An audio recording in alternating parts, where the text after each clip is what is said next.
Hello friend, स्वागत है आपका अपने चैनल आज क्लास में। आज के इस वीडियो में भौतिकी के पार्ट 5 विद्युत धारा के चुंबकीय प्रभाव के सभी महत्वपूर्ण ऑब्जेक्टिव प्रश्न हम आपको बताएंगे। तो एक भी प्रश्न आप लोग स्किप मत कीजिएगा, वीडियो को प्लीज़ आप लोग शुरू से लेकर अंत तक देखिएगा। और हमारे वेबसाइट पे ऑनलाइन टेस्ट चल रहा है, तो अभी तक आप टेस्ट नहीं दिए हैं तो जाके टेस्ट दे लीजिएगा। अगर आपको ऑनलाइन टेस्ट देना नहीं आता है तो वीडियो के लास्ट में हम आपको बताएंगे कि आप लोग ऑनलाइन टेस्ट कैसे दे सकते हैं। और अभी तक आप हमारे व्हाट्सएप ग्रुप में नहीं जुड़े हैं तो ये हमारा व्हाट्सएप नंबर है 8789307304। इस पे आपको बोलना है कि सर हमें ग्रुप में जोड़ दीजिए, तो हम आपको ग्रुप में जोड़ देंगे। तो आइए शुरू करते हैं पहले नंबर प्रश्न से।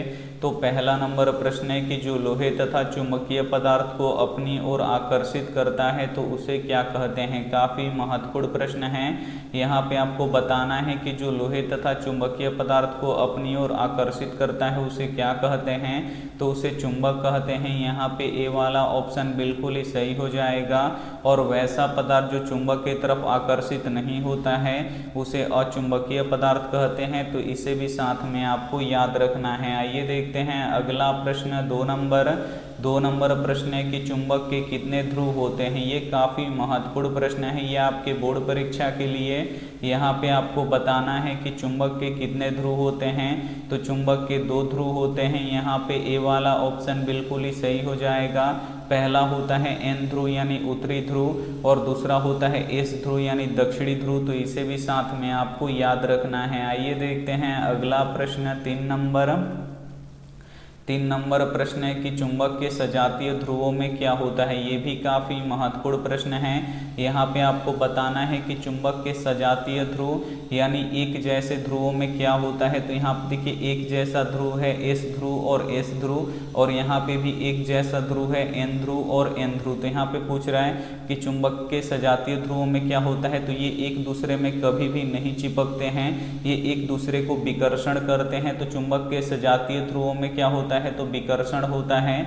यहाँ पे ए वाला ऑप्शन बिल्कुल ही सही हो जाएगा। आइए देखते हैं अगला प्रश्न।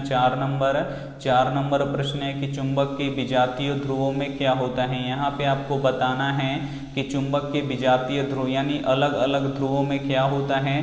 तो यहाँ पे देखिए एक एस ध्रुव लिए हैं और एक एन ध्रुव लिए हैं, और इन दोनों को जब पास में लाएंगे तो ये चिपक जाएगा। तो चुंबक के विजातीय ध्रुव यानी अलग अलग ध्रुवों में क्या होता है, तो आकर्षण होता है। इसे आपको याद रखना है। यहाँ पे बी वाला ऑप्शन बिल्कुल ही सही हो जाएगा।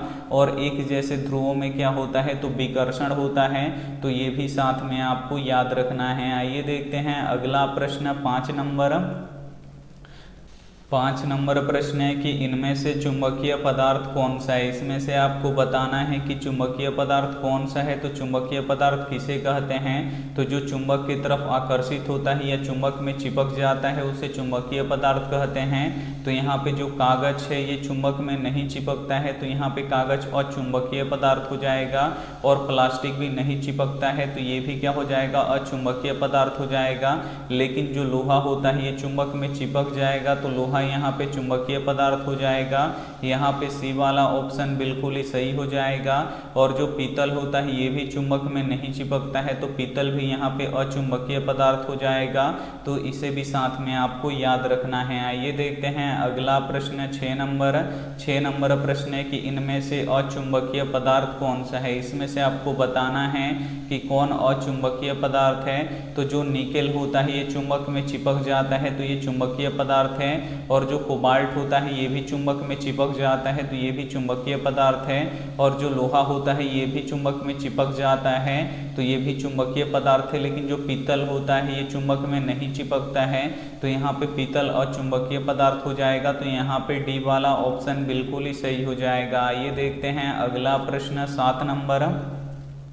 7 नंबर प्रश्न है कि छड़ चुंबक को स्वतंत्र रूप से लटकाने पर किस दिशा में रुकता है। काफ़ी महत्वपूर्ण प्रश्न है और ये भी प्रश्न बोर्ड परीक्षा में बार बार पूछा जाता है। इसे आपको याद रखना है कि अगर हम छड़ चुंबक को स्वतंत्र पूर्वक लटका देंगे तो किस दिशा में रुकता है, तो उत्तर और दक्षिण दिशा में रुकता है। इसे आपको याद रखना है। यहाँ पे ए वाला ऑप्शन बिल्कुल ही सही हो जाएगा। आइए देखते हैं अगला प्रश्न।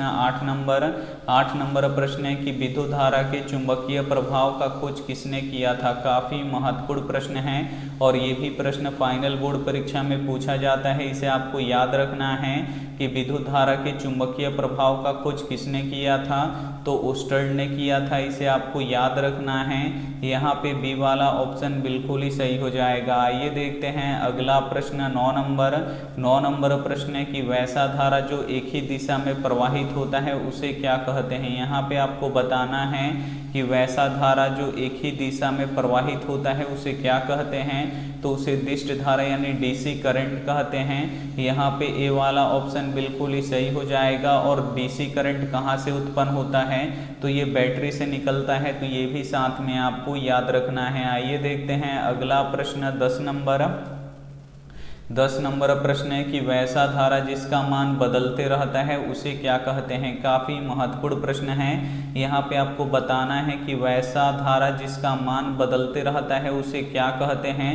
तो उसे हम प्रत्यावर्ती धारा कहते हैं यानी इलेक्ट्रिक करंट कहते हैं। तो यहाँ पे बी वाला ऑप्शन बिल्कुल ही सही हो जाएगा। आइए देखते हैं अगला प्रश्न 11 नंबर प्रश्न है कि अति भारण के समय परिपथ में धारा का मान कितना होता है? काफ़ी महत्वपूर्ण प्रश्न है और ये भी प्रश्न बोर्ड परीक्षा में बार बार पूछा जाता है। इसे आपको याद रखना है।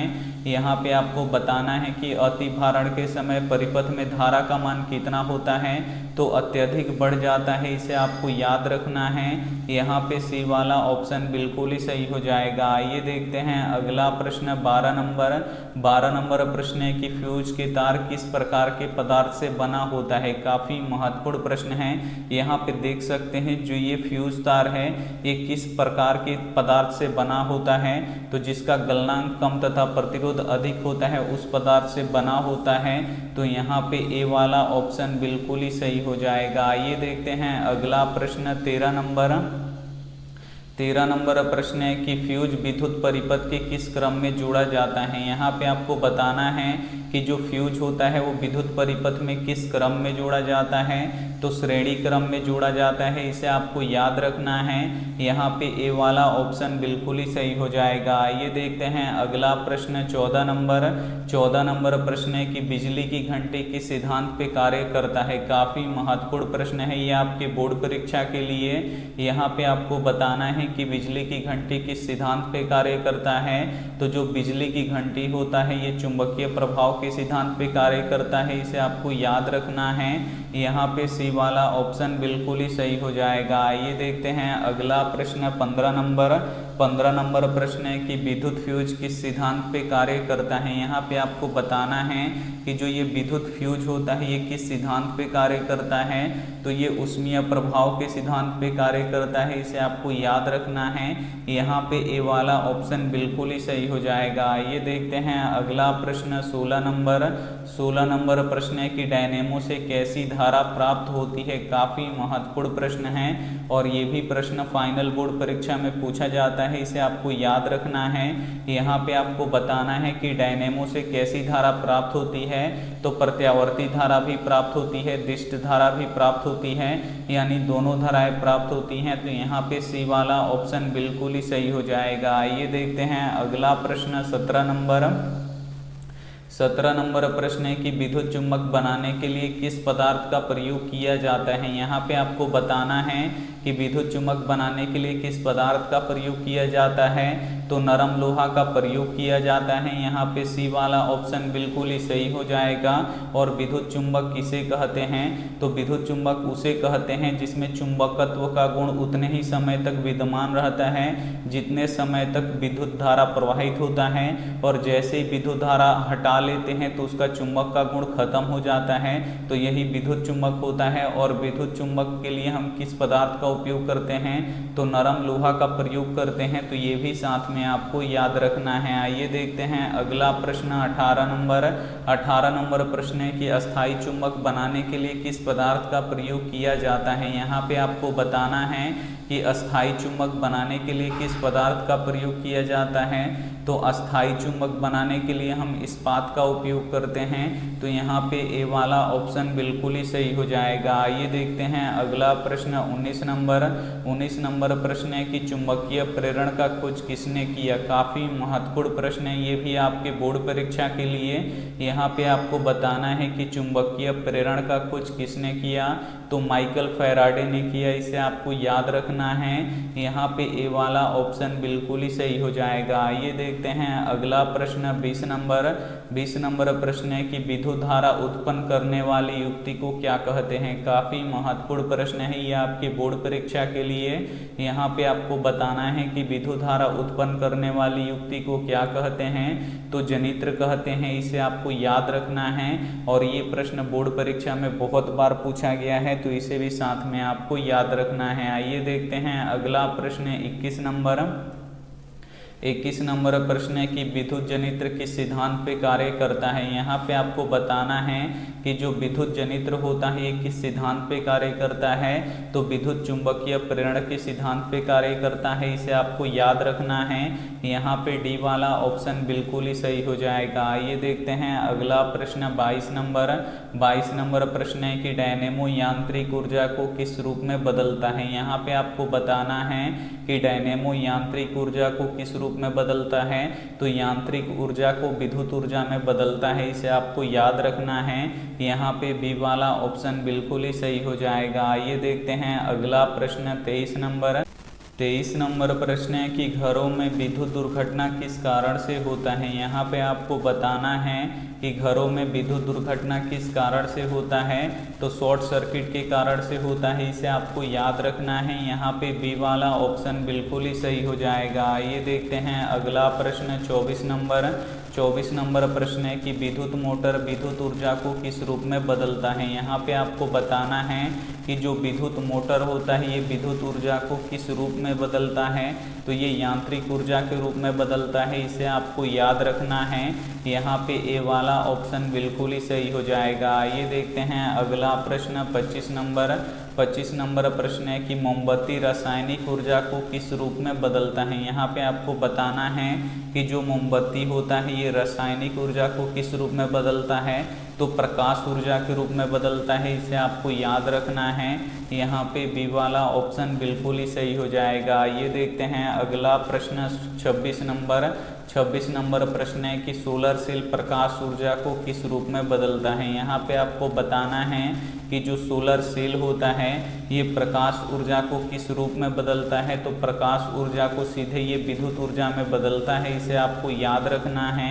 यहाँ पे सी वाला ऑप्शन बिल्कुल ही सही हो जाएगा। ये देखते हैं अगला प्रश्न 27 नंबर प्रश्न है कि घरेलू विद्युत परिपथ में उदासीन तार का रंग कैसा होता है। यहाँ पे आपको बताना है कि घरेलू विद्युत परिपथ में उदासीन तार का रंग कैसा होता है, तो उदासीन तार का रंग काला होता है, ब्लैक होता है, तो यहाँ पे डी वाला ऑप्शन बिल्कुल ही सही हो जाएगा। और गर्म तार का यानी विद्युतमय तार का रंग कैसा होता है, तो लाल होता है। और अर्ध तार यानी भू संपर्क तार का रंग कैसा होता है, तो हरा होता है, तो इसे भी साथ में आपको याद रखना है। आइए देखते हैं अगला प्रश्न 28 नंबर प्रश्न है कि चुंबकीय क्षेत्र का एसआई मात्रक क्या है। यहाँ पे आपको बताना है कि चुंबकीय क्षेत्र का एसआई मात्रक क्या होता है, तो टेस्ला होता है, इसे आपको याद रखना है। यहाँ पे बी वाला ऑप्शन बिल्कुल ही सही हो जाएगा। ये देखते हैं अगला प्रश्न 29 नंबर प्रश्न है कि स्विच किस तार में लगाया जाता है। यहाँ पे आपको बताना है कि स्विच किस तार में लगाया जाता है, तो स्विच हमेशा गर्म तार में लगाया जाता है, इसे आपको याद रखना है। यहाँ पे ए वाला ऑप्शन बिल्कुल ही सही हो जाएगा। और गर्म तार का रंग कैसा होता है, तो लाल होता है, तो ये भी साथ में आपको याद रखना है। आइए देखते हैं अगला प्रश्न 30 नंबर प्रश्न है कि चुंबकीय क्षेत्र रेखा किस ध्रुव से निकलता है। यहाँ पे आपको बताना है कि जो चुंबकीय क्षेत्र रेखाएं होती हैं ये किस ध्रुव से निकलती हैं, तो ये उत्तरी ध्रुव से निकलती हैं और दक्षिणी ध्रुव में प्रवेश करती हैं, तो ये भी साथ में आपको याद रखना है। तो यहाँ पे ए वाला ऑप्शन बिल्कुल ही सही हो जाएगा। चुंबकीय क्षेत्र रेखा किस ध्रुव से निकलती हैं, तो उत्तरी ध्रुव से निकलती हैं और दक्षिणी ध्रुव में प्रवेश करती हैं, तो इसे भी साथ में आपको याद रखना है। आइए देखते हैं अगला प्रश्न है 31 नंबर प्रश्न है कि मैक्सवेल के दक्षिण हस्त नियम के अनुसार अंगूठा किसकी दिशा को बताता है। यहाँ पे आपको बताना है कि मैक्सवेल के दक्षिण हस्त नियम के अनुसार जो अंगूठा होता है ये किसकी दिशा को बताता है, तो ये धारा की दिशा को बताता है। इसे आपको याद रखना है। यहाँ पे ए वाला ऑप्शन बिल्कुल ही सही हो जाएगा और बाकी की जो सभी अंगुलियाँ होती हैं ये चुंबकीय क्षेत्र को बताती हैं, तो ये भी साथ में आपको याद रखना है। आइए देखते हैं अगला प्रश्न 32 नंबर प्रश्न है कि फ्लेमिंग के बाएं हस्त नियम में तर्जनी किसकी दिशा को बताता है। यहाँ पे आपको बताना है कि जो फ्लेमिंग के बाएं हस्त नियम है इसमें जो तर्जनी होता है ये किसकी दिशा को बताता है, तो ये चुंबकीय क्षेत्र की दिशा को बताती है। इसे आपको याद रखना है। यहाँ पे बी वाला ऑप्शन बिल्कुल ही सही हो जाएगा। इस पार्ट के सभी महत्वपूर्ण ऑब्जेक्टिव प्रश्न हम आपको बता चुके हैं, तो इसमें से जो भी प्रश्न आपको याद ना हो तो प्लीज़ आप लोग उसे नोटबुक पे लिख के ज़रूर याद कर लीजिएगा। अब हम यहाँ पे आपको बताएंगे कि आप लोग ऑनलाइन टेस्ट कैसे दे सकते हैं। तो सभी के फ़ोन में होता है क्रोम और गूगल, तो दोनों में से किसी एक को आपको ओपन कर लेना है, खोल लेना है। जैसे ही आपका क्रोम या गूगल ओपन हो जाएगा तो यहाँ पे देखिए एक सर्च बॉक्स दिखेगा, इसमें आपको लिखना है आस्क फिर CLASS। यहाँ पे आपको आस्क क्लास लिख के सर्च कर देना है। जैसे आप लोग सर्च कीजिएगा तो यहाँ पे देखिए लिखा हुआ आ जाएगा आस्क क्लास, तो इस पर आपको क्लिक कर देना है। और जैसे ही आप लोग क्लिक कीजिएगा आप हमारे ऑफिशियल वेबसाइट पे आ जाइएगा। तो यहाँ पे देखिए आप लोग हमारे ऑफिशियल वेबसाइट पे आ चुके हैं। यहाँ से आप लोग टेस्ट लगा सकते हैं और यहाँ से आप लोग PDF डाउनलोड कर सकते हैं। तो अगर आपको टेस्ट देना है तो इस टेस्ट पे आपको क्लिक करना है और जैसे आप लोग क्लिक कीजिएगा यहाँ पे देखिए लिखा हुआ है क्लास 10 भूगोल का काफ़ी महत्वपूर्ण टेस्ट, यानी ऊपर वाला सबसे आपको टेस्ट लगाना है। तो ऊपर वाले पे क्लिक करेंगे और यहाँ पे हम नीचे आएंगे, थोड़ा सा यहाँ पे नीचे आ रहे हैं। तो यहाँ पे आप लोग देख सकते हैं कि बहुत सारे बच्चों ने यहाँ पे 283 बच्चों ने टेस्ट दे दिए हैं। तो बस यहाँ पे आपको स्टार्ट वाले बटन पे क्लिक करना है और जैसे ही क्लिक कीजिएगा यहाँ पे नाम पूछेगा, तो यहाँ पे आप लोग अपना नाम लिख दीजिएगा, उसके बाद नेक्स्ट कर दीजिएगा। और जैसे ही कीजिएगा यहाँ पे देखिए 20 ऑब्जेक्टिव प्रश्न का टेस्ट होगा और प्रत्येक प्रश्न का 4 ऑप्शन होगा जिसमें से एक सही रहेगा। अगर सही वाले पे आप लोग टिक कीजिएगा तो ग्रीन हो जाएगा, गलत वाले पे टिक कीजिएगा तो रेड हो जाएगा।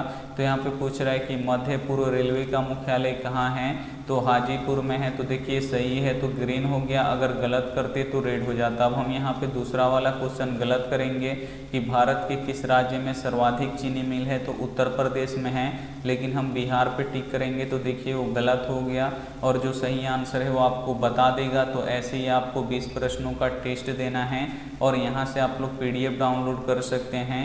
और नीचे में आप लोग यहाँ पे देखिए नीचे आइएगा तो आप लोग को यहाँ पे दिखाई देगा मैट्रिक क्लास 10 क्वेश्चन बैंक, तो यहाँ से आप लोग क्वेश्चन बैंक पढ़ सकते हैं और यहाँ से आप लोग क्लास 10वीं का सब्जेक्टिव और ऑब्जेक्टिव आप लोग पढ़ सकते हैं। तो ये सभी आप लोग पढ़ लीजिएगा। थैंक यू फॉर वाचिंग, मिलते हैं अगली वीडियो में। तब तक अपना ध्यान रखिए, मन लगा के पढ़ाई कीजिए। Take care and bye.